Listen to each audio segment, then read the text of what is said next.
Indonesia diberkahi oleh kekayaan sumber daya alam dengan berbagai hasil bumi melimpah termasuk batu bara. Bahkan di mata dunia, Indonesia juga dikenal sebagai negara penghasil utama dari komoditas ini.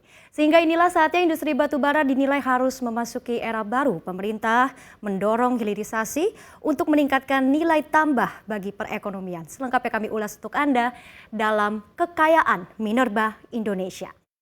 Ya, memang tidak bisa diremehkan jika kita melihat betapa besarnya sumber cadangan mineral batu bara yang dimiliki oleh negeri ini. Kita akan lihat bersama ya, jadi berdasarkan data dari Badan Geologi Kementerian ESDM ini disebutkan bahwa per Desember 2019 Indonesia ini memiliki cadangan batu bara yang sangat besar hingga 37,6 miliar ton dengan sumber daya ini mencapai 149 miliar ton. Di mana posisi terbesarnya kita akan lihat rinciannya ada 59% batu bara berkalori medium, kemudian 31% adalah batu bara berkalori rendah dan sisanya 7% dan 3% adalah batu bara berkalori tinggi dan juga berkalori saat tinggi. Nah, kita akan lihat berdasarkan wilayah sumber batu bara terbesar ini ternyata ada di mana saja ya. Kita lihat ini dia Kalimantan dan Sumatera. Ini memiliki cadangan sumber batu bara terbesar hingga berjumlah 92,5 miliar ton dan 56,1 miliar ton. Kemudian sisanya ada Papua dan Maluku. Ini juga cukup banyak, 135,84 juta ton dan kemudian diikuti oleh Sulawesi dan Jawa masing-masing di 74,25 juta ton dan 62,45 juta ton. Nah, kalau dengan di dunia ini seberapa besarkah jumlah output produksi batu bara di Indonesia? Kita juga akan cek datanya di slide berikutnya. Nah, berdasarkan data BP Statistical Review pada 2019, Indonesia ini terbukti sebagai pemilik cadangan batu bara terbesar ke-6 di dunia. Kita akan lihat ya, kontribusi Indonesia ini ternyata mencapai 3,5% dari total yang ada di dunia. Bahkan posisi Indonesia ini hanya di bawah negara seperti Amerika Serikat, Rusia, Australia, China, dan India. Sedangkan jumlah produksi dari tahun ke tahun mengacu dari grafik berikut ini terlihat realisasinya ini terus mengalami peningkatan. Walaupun di tahun 2015 ini sempat turun di kisaran 456 juta ton, namun selepas itu kita lihat sejak tahun 2017 bahkan hingga tahun 2019 ini realisasinya cukup tinggi di 610 juta ton hingga yang terakhir di tahun 2020 adalah 558 juta ton. Nah, pemerintah sendiri mematok target yang sama dengan tahun 2020 yaitu di 550 juta ton untuk tahun 2021 ini. Tapi di sini yang cukup menarik adalah melihat realisasi pada tahun lalu. Padahal akibat pandemi ini sempat ada kekhawatiran terjadi penurunan konsumsi listrik karena aturan pembatasan sosial, di mana kita tahu juga industri ketenaga listrikan adalah pengguna terbesar batu bara dalam negeri. Tapi justru realisasi produksi di 2020 malah mampu melampaui target yang ditetapkan oleh Kementerian ESDM. Nah, dari capaian ini dan ditambah tren perbaikan harga batu bara, tentu juga ada dampak positif bagi penerimaan negara di sektor ini. Kita akan lihat di slide yang berikutnya.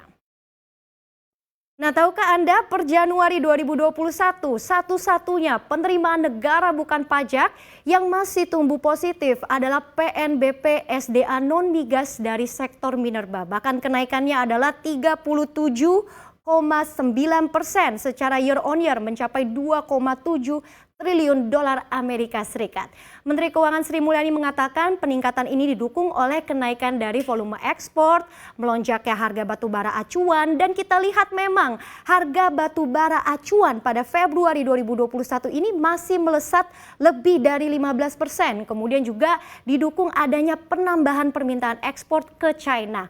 Nah, berbicara soal ekspor, setidaknya ada 75 hingga 84% batu bara dari hasil produksi dalam negeri yang memang dieksporkan ke luar negeri dalam bentuk bahan baku mentah atau batu bara berkalori rendah. Nah, pertanyaannya di sini adalah sampai kapan Indonesia terus mengekspor batu bara dalam bentuk mentah, apalagi kita juga tahu harga komoditas ini sangat berfluktuatif. Ketika ada sentimen negatif, harganya bisa turun, dan sebaliknya kalau ada katalis positif, harganya tentu bisa naik ya.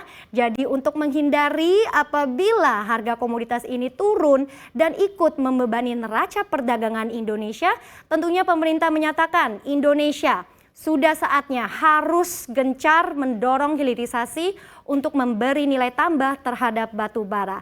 Tapi sayangnya buat industri ini tidak semudah membalikan telapak tangan. Di balik peluang pasti ada tantangan yang harus diperhatikan. Kita akan bahas terkait ini di slide yang terakhir. Oke, pemerintah menyadari ada tantangan dari masalah keekonomian yang memang dihadapi oleh industri batu bara. Oleh karena itu, berbagai dukungan ini disebar seperti pertama adalah ada aturan baru dari Undang-Undang Minerba yang menyebut ada insentif royalti 0% bagi industri yang melakukan hilirisasi. Dan kemudian kita lihat pemerintah juga menetapkan formula harga khusus batu bara untuk gasifikasi. Gasifikasi salah satunya adalah dengan mengkonversi batu bara berkalori rendah menjadi dimethyl ether atau DME agar nantinya bisa jadi substitusi buat gas LPG, sehingga dampaknya adalah negara juga bisa menekan import LPG yang memang hingga saat ini masih dominan.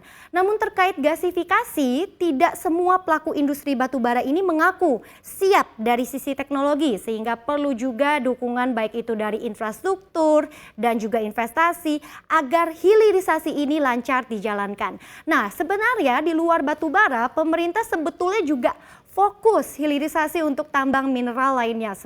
Seperti berbagai kebijakan ini sudah dilakukan, misalnya melarang ekspor biji nikel mentah, dan juga yang terbaru kita tahu ya, pemerintah sedang membentuk holding hilirisasi nikel menjadi baterai listrik melalui Industri Baterai Indonesia atau IBI. Sehingga dari sini memang tujuannya adalah jika Indonesia betul-betul bisa mengoptimalkan pengolahan untuk menjadikan barang atau komoditas dengan nilai tambah, maka tentunya akan besar manfaatnya bagi perekonomian. Tentu kita akan nantikan ya seperti apa kemajuan dari hilirisasi ini dalam beberapa tahun ke depan mendatang, karena sudah waktunya Indonesia harus memaksimalkan peningkatan nilai tambah dari berbagai hasil sumber daya alam yang ada.